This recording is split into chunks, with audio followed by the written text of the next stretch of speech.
Un jour, dans un avenir proche, les rivières et les courants menacent de ravager le pays et des milliers de personnes sont toujours sans électricité à la suite d'horribles tornades.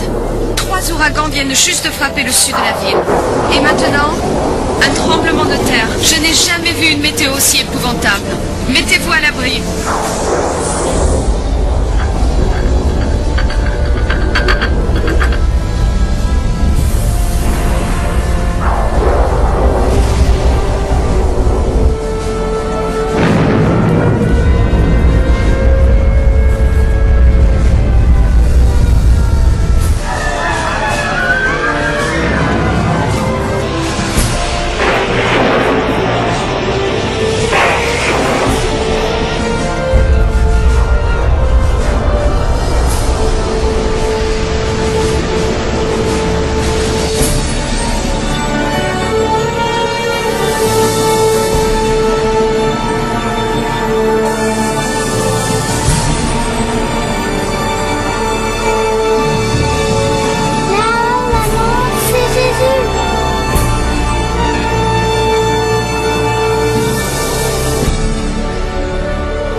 Les livres de prophéties bibliques sont longtemps restés imprégnés de mystères.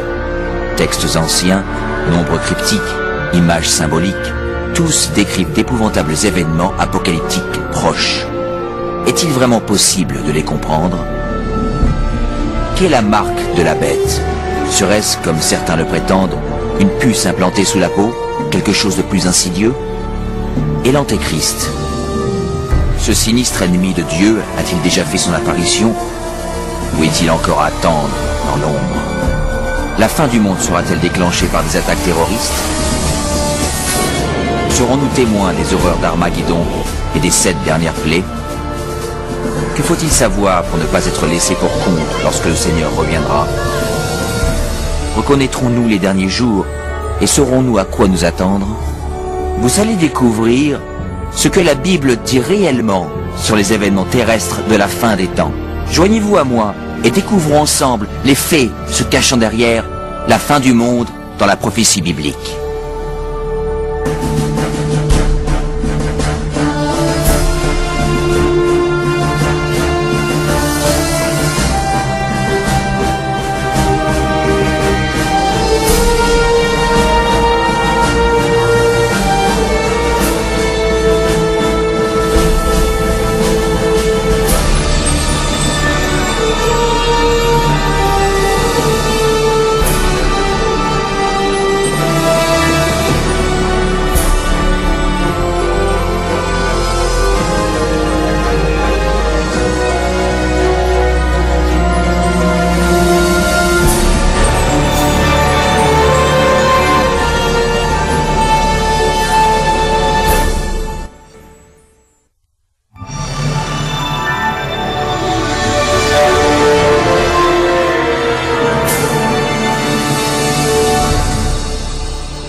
toi, Daniel, tiens secrète ces paroles, et scelle le livre jusqu'au temps de la fin.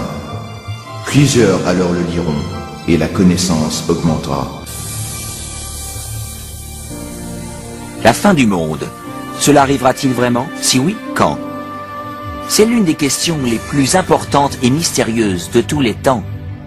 Le prophète Daniel a clairement prédit que juste avant la fin du monde, nous serions témoins d'un enrichissement considérable de la connaissance. Est-ce arrivé? Prenons par exemple les moyens de transport. Durant 60 siècles, l'homme ne pouvait pas voyager plus vite qu'à cheval. Désormais, les voyages qui auparavant nécessitaient des mois se font en quelques minutes. En une génération, la révolution informatique a apporté des changements époustouflants que nos ancêtres n'auraient jamais imaginés. Mais une interprétation plus exacte de ce verset serait ces enrichissements de la connaissance des livres prophétiques, et ce qui était prédit est également arrivé. Mais les récits de Daniel ne sont pas les seuls qui parlent des événements des derniers jours. Que peut-il se cacher dans les anciens textes des Écritures? Vous entendrez parler de guerre et de bruit de guerre. Gardez-vous d'être troublés. car il faut que ces choses arrivent. Mais ce ne sera pas encore la fin. Et il y aura, en divers lieux, des famines et des tremblements de terre. Tout cela ne sera que le commencement des douleurs. En regardant autour de nous, force est de constater que les puissances politiques et naturelles ont fait de ce monde moderne un endroit de plus en plus dangereux. Pensez-y. Au cours des 100 dernières années, le monde a dû essuyer 2 guerres mondiales et de nombreux autres conflits majeurs, sans parler de la montée du terrorisme international.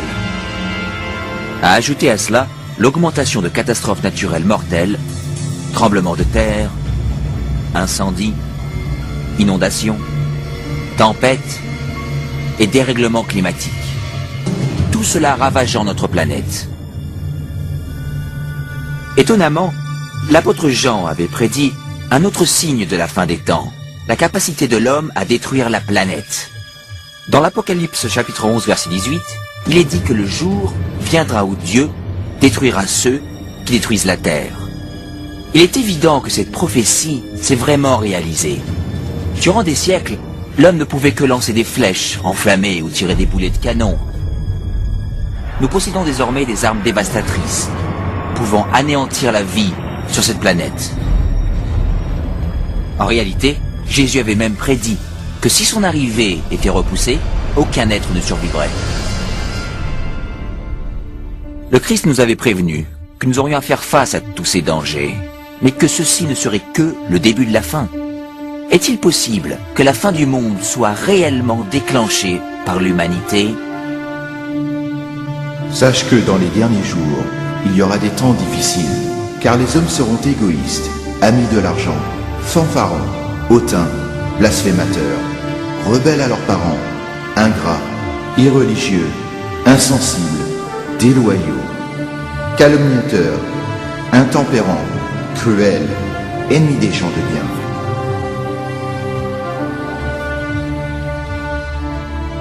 Quiconque ayant vécu durant les dernières décennies ne peut nier la chute libre de la morale dans notre société moderne.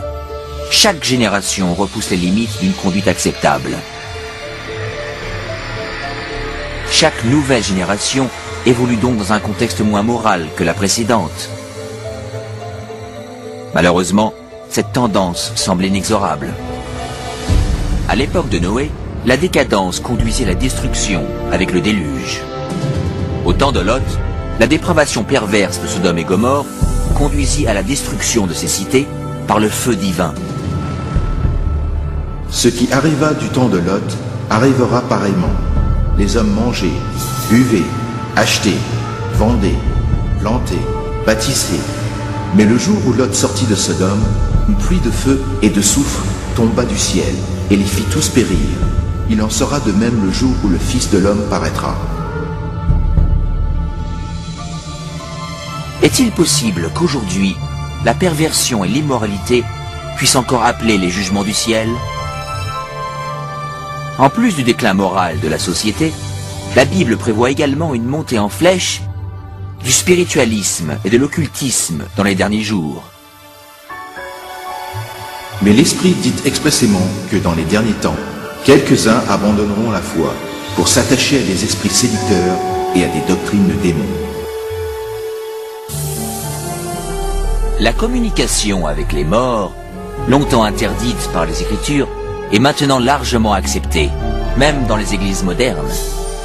Les émissions de télé et les films mettant en scène la sorcellerie et les sciences occultes sont extrêmement populaires, surtout chez les jeunes. Malgré cette immoralité et cet étouffant spiritualisme, la Bible nous enseigne que là où le péché abonde, la grâce abonde d'autant plus. La promesse qu'a faite Jésus quant à la propagation mondiale de l'Évangile juste avant son retour offre un espoir profond.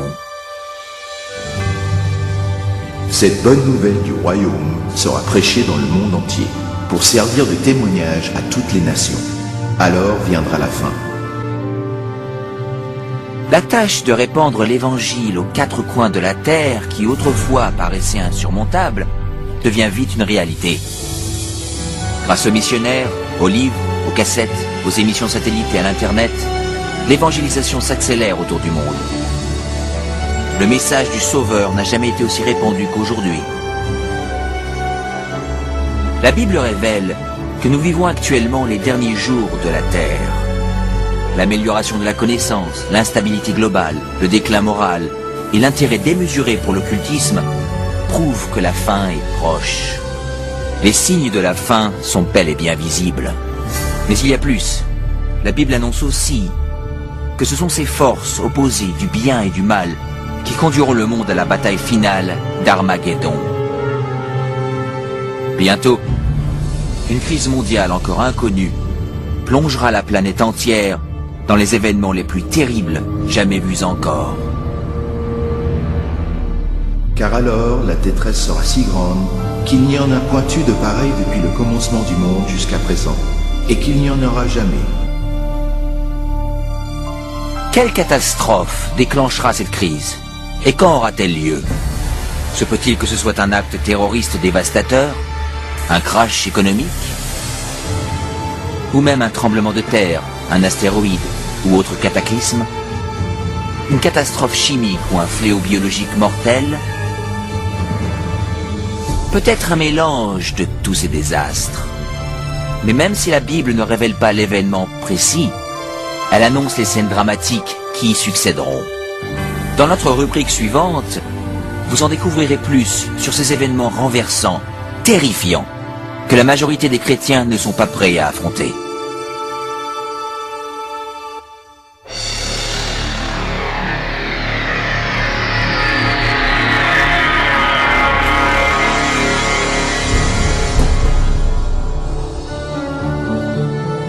Alors que la fin du monde approche, les leaders mondiaux se battent contre les multiples catastrophes.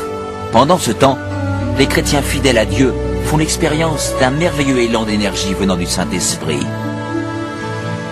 Après cela, je vis descendre du ciel un autre ange, qui avait une grande autorité, et la terre fut éclairée de sa gloire.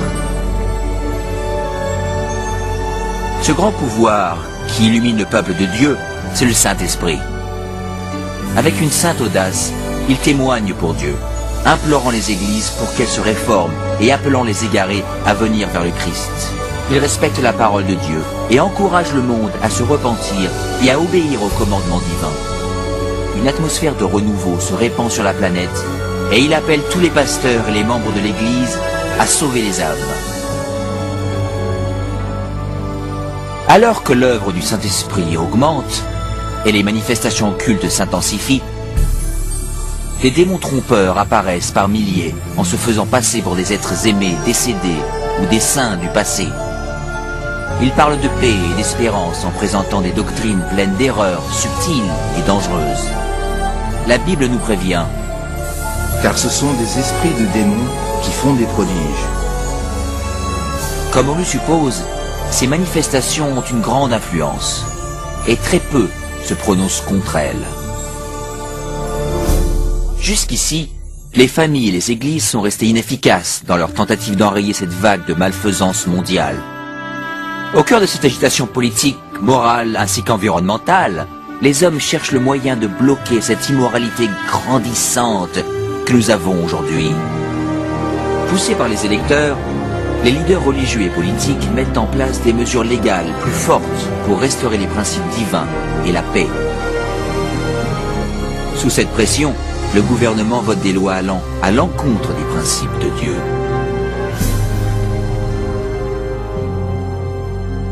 Mais ce n'est pas la première fois dans l'histoire que cela se produit.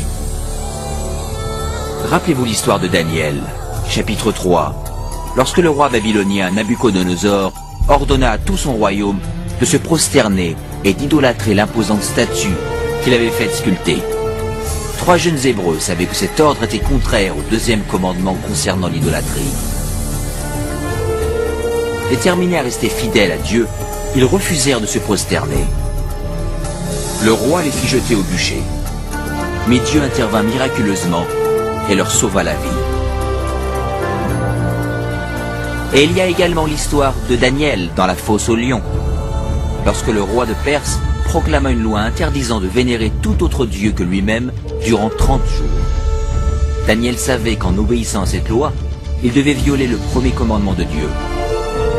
il continue à prier Dieu ouvertement et quotidiennement, mettant sa vie en danger. Les ennemis de Daniel rapportèrent ces faits au roi qui, à contre-cœur, fit jeter son fidèle servant dans la fosse aux lions. Dieu manifesta encore son pouvoir et épargna miraculeusement la vie de Daniel. Et de la même manière, l'Apocalypse prédit qu'une force maléfique poussera les gouvernements à mettre en vigueur des lois indiquant comment l'on est censé adorer Dieu. Elles sembleront promouvoir la moralité. En réalité, elles prépareront le monde à accepter la marque de la bête et l'Antéchrist. Car il s'élèvera de faux Christ et de faux prophètes. Ils feront de grands prodiges et des miracles, au point de séduire, s'il était possible, même les élus. Alors, dans ces moments de crise, lorsque le monde cherchera désespérément la délivrance et la stabilité mondiale, l'aide apparaîtra sous une forme des plus surprenantes. Partout autour de la planète, on entendra ce cri « Jésus est arrivé, Jésus est revenu ».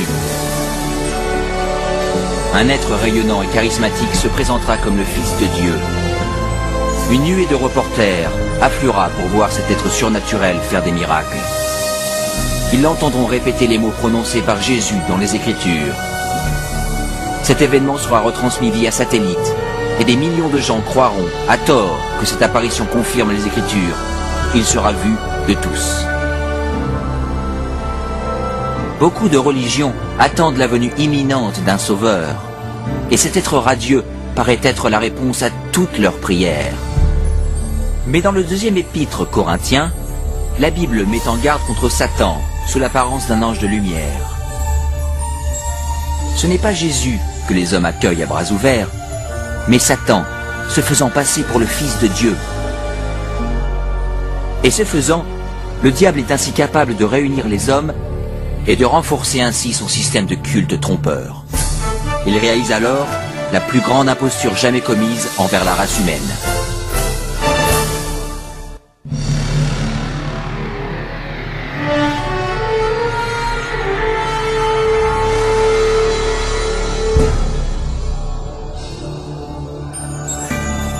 Les tromperies de Satan sont une force puissante de motivation dans le monde.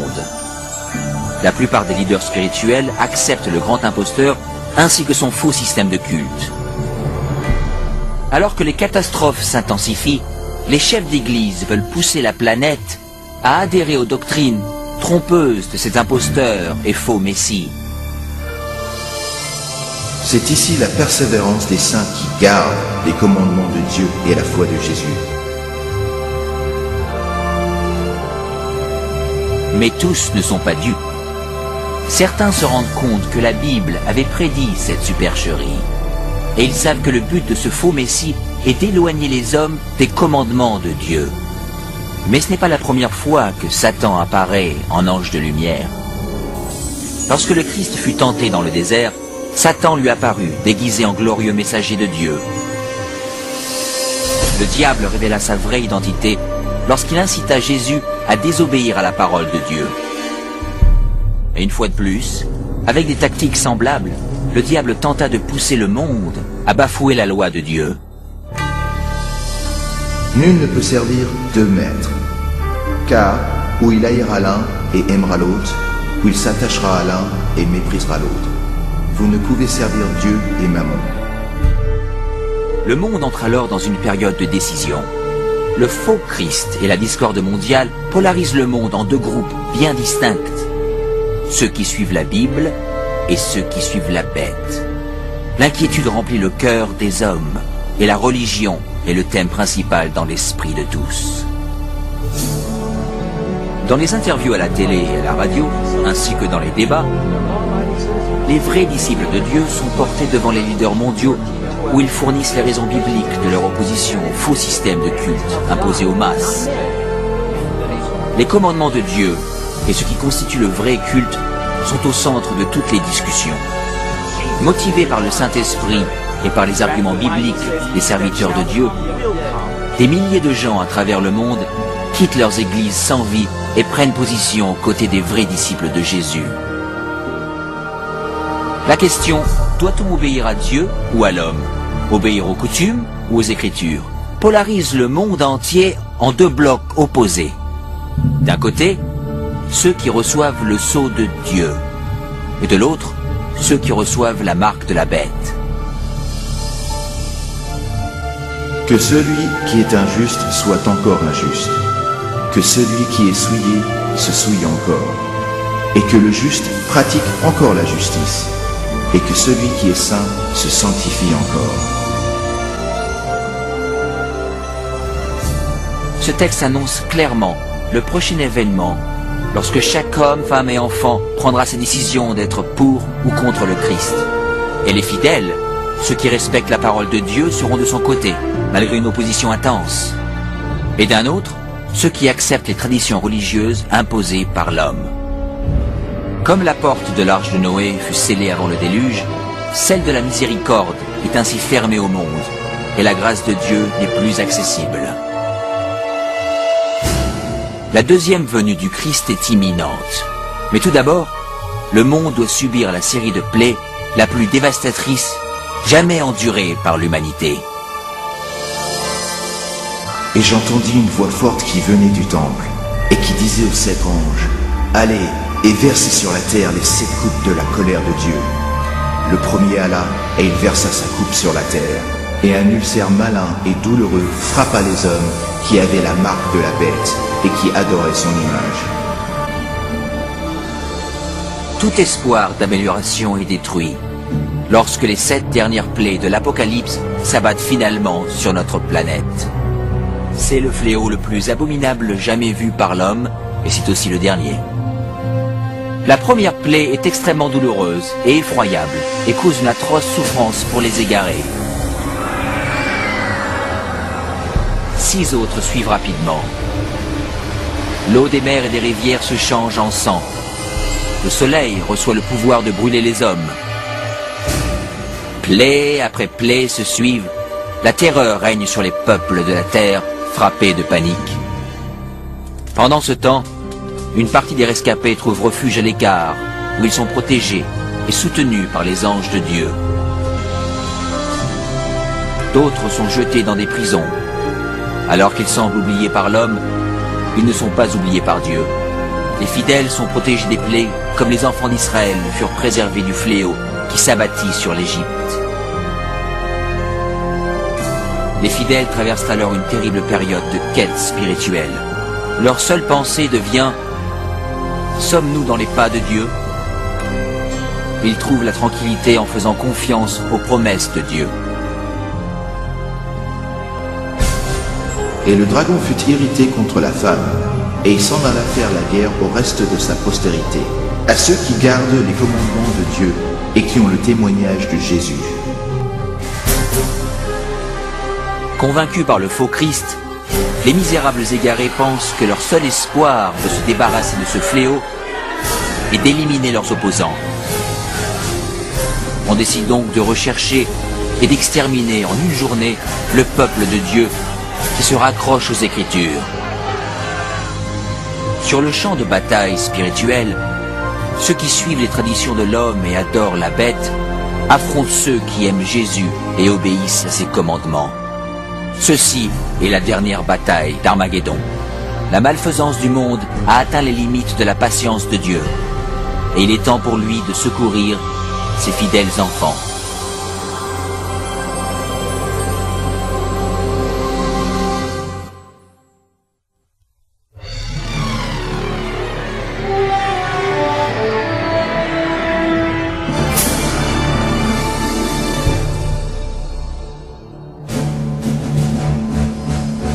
Au milieu de la nuit, on cria « Voici l'époux, allez à sa rencontre !» À l'heure la plus obscure, l'espérance tant attendue de tous les temps devient une réalité. La voix autoritaire de Dieu se fait alors entendre.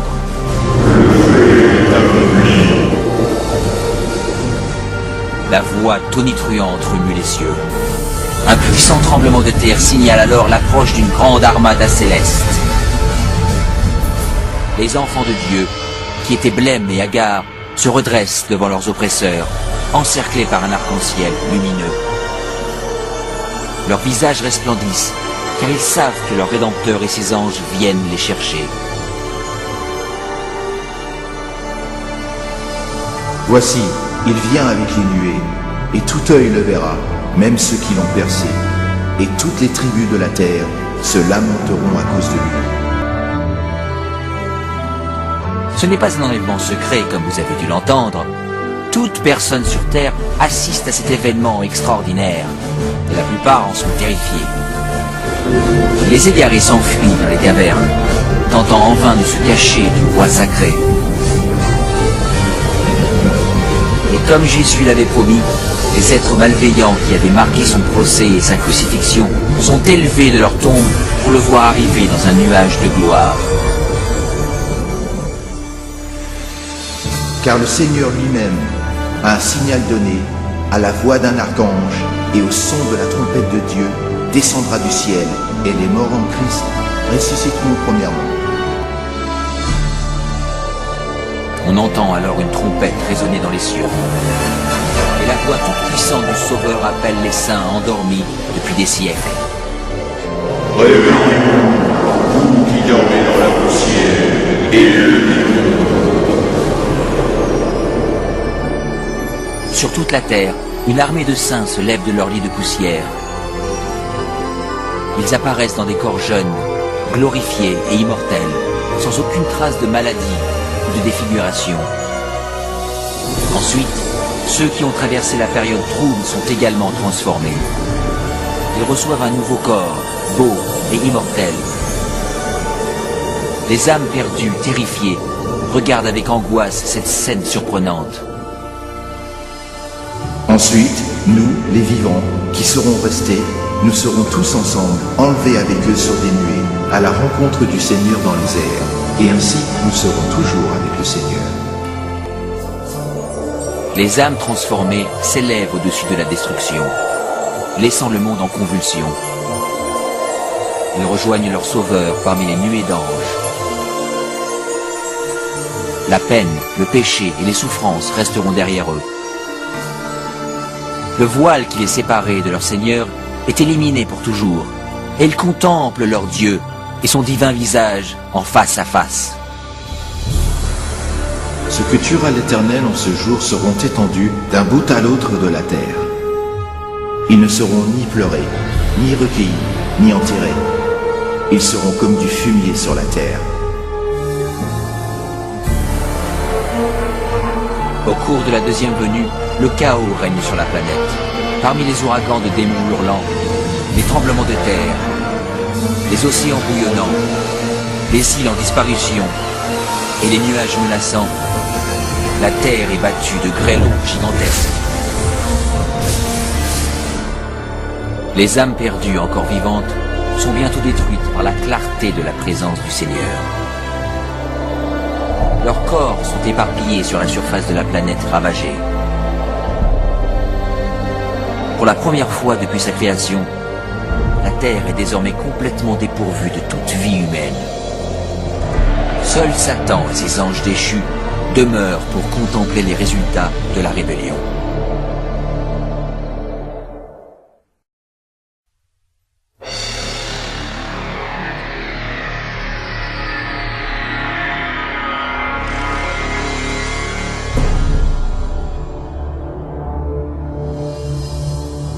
Puis je vis descendre du ciel un ange qui avait la clé de l'abîme et une grande chaîne dans sa main. Il saisit Satan et il le lia pour 1000 ans.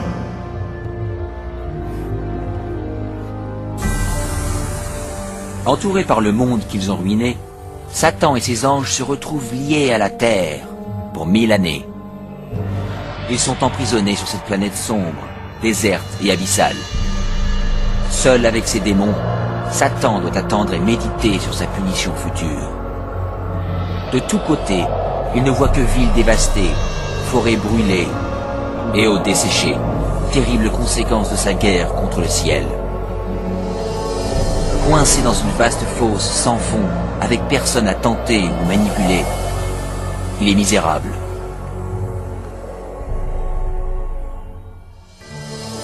Et je vis des trônes, et à ceux qui s'y assirent fut donné le pouvoir de juger. Ils revinrent à la vie, et ils régnèrent avec Christ pendant 1000 ans.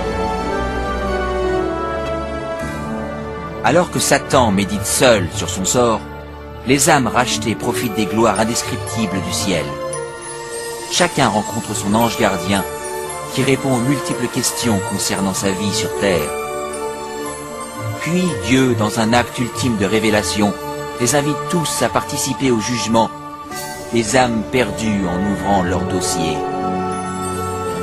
Les rachetés peuvent voir pour quelles raisons ceux qui pensaient retrouver au paradis n'y sont pas. Les pensées les plus secrètes des égarés sont clairement exposées et le voile est levé sur leur bataille spirituelle. Les actes et motifs des anges déchus sont clairement visibles. La transparence de Dieu est à ce sujet remarquable. Comme Paul l'annonce dans le premier épître aux Corinthiens, chapitre 6, verset 2, les sauvés participent au jugement des âmes égarées. Avant qu'un seul pécheur soit puni, son dossier est revu par des humains comprenant les difficultés de la vie sur terre. Tous les maux et les faits des âmes perdues sont pesés devant la parole de Dieu. La justice de leur sentence est confirmée et l'ampleur de leur punition déterminée. À la fin des 1000 années, Jésus et les rachetés préparent leur retour sur terre. Satan, ses anges et les âmes perdues doivent faire face aux dernières conséquences de leurs actes. Les humbles hériteront de la terre, mais Dieu doit mettre en œuvre la phase finale de son jugement et purger l'univers des péchés.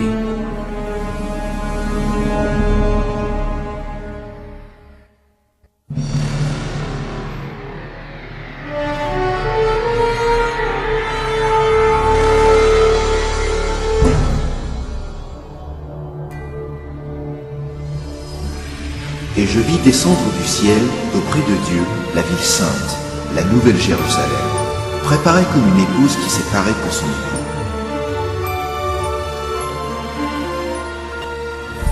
Après ces 1000 années de sabbat au paradis, le Christ et les rachetés retournent sur terre avec la nouvelle Jérusalem. En s'approchant de la planète dévastée, Jésus ordonne aux âmes perdues de sortir de leur tombe poussiéreuse. Entendant ces mots, les laissés pour compte de toutes époques et de tout lieu se présentent devant Dieu. Ils sont sauvés en gardant leur corps de mortels. Alors que Jésus descend du ciel, ses pieds touchent le mont des Oliviers. Le mont est anéanti par un immense tremblement de terre qui le transforme en une vaste plaine. La nouvelle Jérusalem, la cité massive de Dieu, descend alors des cieux et ses fondations se posent sur la plaine que Jésus a préparée.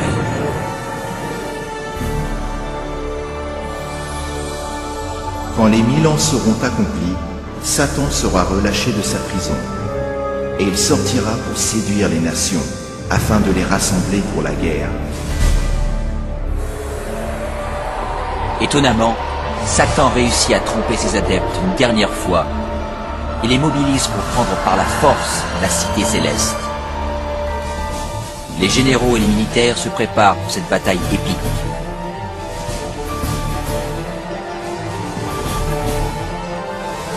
Les âmes perdues prouvent ainsi que leur cœur n'a pas changé.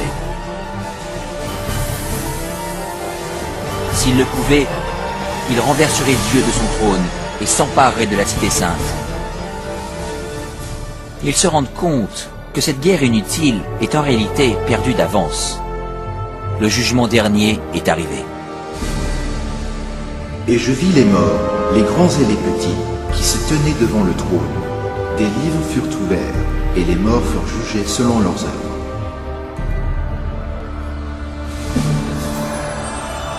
Le Seigneur apparaît alors sur son trône glorieux. Tous les plans de guerre des âmes malveillantes sont stoppés immédiatement. En contemplant le visage de Dieu, les égarés prennent douloureusement conscience de tous les péchés qu'ils ont commis.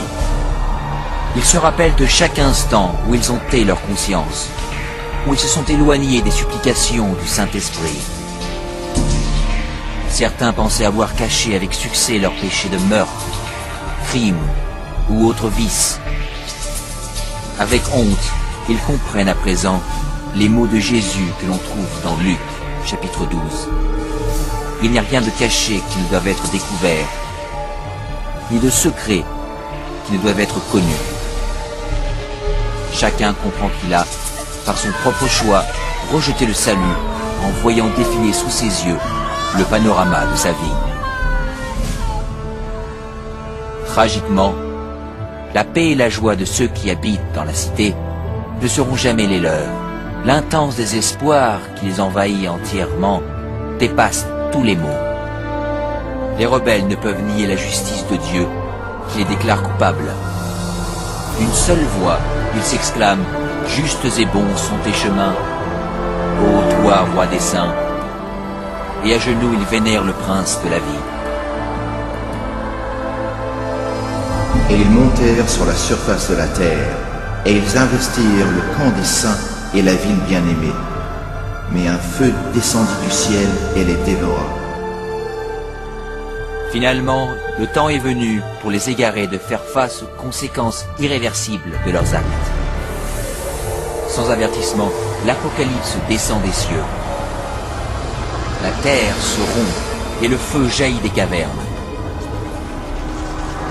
Alors que l'enfer engloutit les âmes perdues, les justes restent sains et saufs dans les portes de la nouvelle Jérusalem. Chaque pécheur est puni en fonction de ses actes. Ceux ayant peu péché sont rapidement détruits, alors que ceux étant coupables de crimes contre l'humanité souffrent plus longtemps. Et Satan, l'instigateur de tous les péchés, est destiné à souffrir encore plus. Pour Dieu, la punition des égarés est vraiment douloureuse, mais c'est sa justice qui le requiert. La peine pour le péché est la mort. Sur la croix, Jésus a souffert de cette punition au nom de tous ceux qui accepteraient son sacrifice. Mais les égarés ont rejeté cette offrande et doivent maintenant payer eux-mêmes l'horrible prix du péché.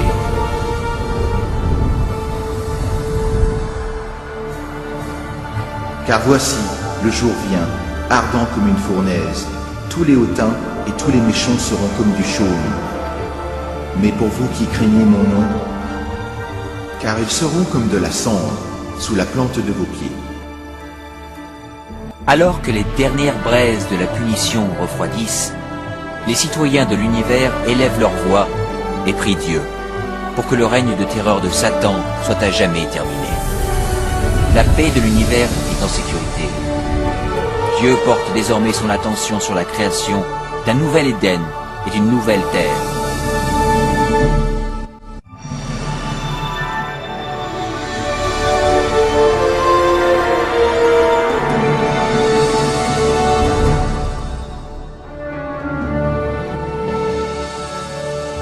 Puis je vis un nouveau ciel et une nouvelle terre, car le premier ciel et la première terre avaient disparu.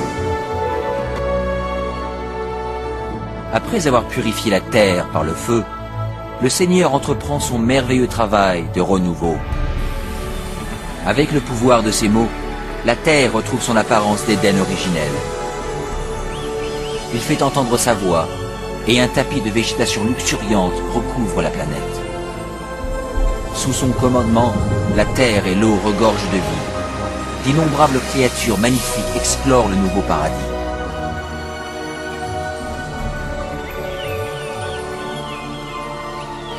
L'atmosphère vivifiante est pure et douce. La terre est le reflet de la création. Il essuiera toute larme de leurs yeux, et la mort ne sera plus, et il n'y aura plus ni deuil, ni cri, ni douleur, car les premières choses ont disparu.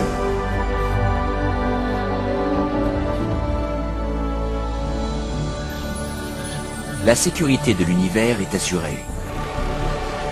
Avec la nouvelle Jérusalem comme capitale, tous les êtres créés se réjouissent de l'amour de Dieu. Ceux qui ont été sauvés de la destruction éternelle partagent un lien spécial avec leur Créateur qu'aucun autre être céleste ne peut apprécier.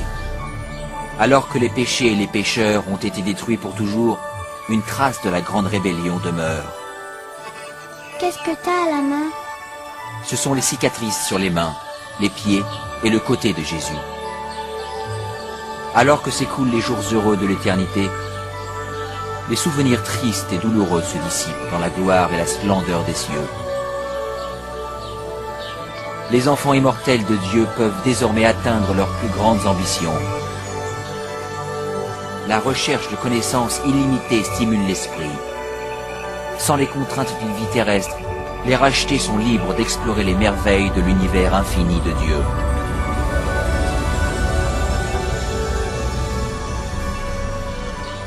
Le ciel est un endroit de paix et d'harmonie parfaite, où l'amour pour Dieu et les autres remplit tous les cœurs. La Bible promet que ce royaume éternel peut être votre éternel foyer. Jésus s'est sacrifié sur la croix pour vous offrir le pardon et la victoire sur les péchés. Plus que toute autre chose, il veut que vous habitiez avec lui sur cette nouvelle terre. Alors qu'il fait tout pour vous sauver, il ne peut vous forcer à accepter ce cadeau. Vous devez l'accepter vous-même. Irez-vous vers lui aujourd'hui? Demandez-lui maintenant et il viendra dans votre cœur.